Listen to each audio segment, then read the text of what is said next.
प्राचीन काल की बात है जब सृष्टि की रक्षा और संतुलन के लिए देवताओं के बीच गहरे संबंध और कभी-कभी तनाव भी उत्पन्न हो जाते थे।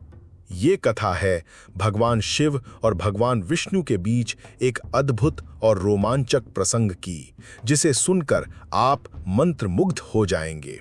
मैं आपका कथावाचक इस कहानी को आपके सामने प्रस्तुत कर रहा हूं, जो सृष्टि के गहरे रहस्यों को उजागर करती है। किस्से कहानियां ओरिजिनल्स, जहां हर कहानी दिल को छू जाती है।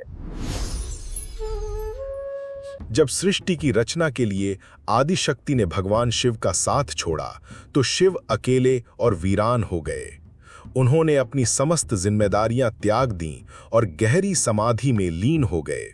दूसरी ओर भगवान विष्णु, जो सृष्टि के पालक हैं, जानते थे कि शिव, जिन्हें पशुपतिनाथ कहा जाता है, प्राणियों पर अत्याचार नहीं देख सकते। इसीलिए उन्होंने एक योजना बनाई ताकि शिव अपनी समाधि से बाहर आएं।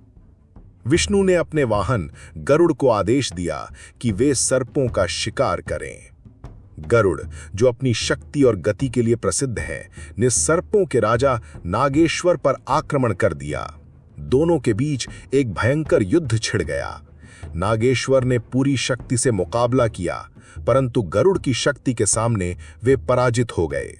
हार कर नागेश्वर ने भगवान शिव को पुकारा, जो उनके रक्षक थे। नागेश्वर की पुकार सुनकर भगवान शिव समाधि से जागे और युद्ध भूमि पर प्रकट हुए। उन्होंने गरुड़ से नागेश्वर को छोड़ने का आदेश दिया, लेकिन गरुड़ ने दृढ़ता से कहा, "ये मेरे स्वामी विष्णु का आदेश है और मैं इसे नहीं टाल सकता।" इससे शिव क्रोधित हो गए और गरुड़ पर प्रहार करने को तैयार हो गए। शिव और विष्णु का महायुद्ध। तभी भगवान विष्णु स्वयं युद्ध भूमि पर प्रकट हुए और शिव को रोकने का प्रयास किया। दोनों महान देवताओं के बीच एक भीषण युद्ध शुरू हो गया। युद्ध इतना प्रचंड था कि सृष्टि कांप उठी। युद्ध को शीघ्र समाप्त करने के लिए विष्णु ने शिव का गला पकड़ लिया। उनकी पकड़ इतनी शक्तिशाली थी कि शिव के कंठ पर निशान पड़ गए। इसीलिए उन्हें नीलकंठ भी कहा जाता है। शिव का क्रोध और बढ़ गया।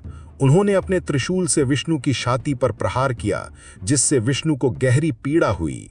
लेकिन जैसे ही शिव ने विष्णु को पीड़ा में देखा, उनका हृदय पिघल गया। उन्होंने तुरंत अपनी शक्ति से विष्णु के घाव को ठीक कर दिया। तब विष्णु ने मुस्कुराते हुए कहा, "हे महादेव, ये सब मेरी लीला थी। मैं चाहता था कि आप अपनी समाधि से बाहर आएं और सृष्टि की रक्षा के लिए पुनः सक्रिय हों।" ये कथा हमें सिखाती है कि देवताओं की हर लीला के पीछे एक गहरा उद्देश्य होता है।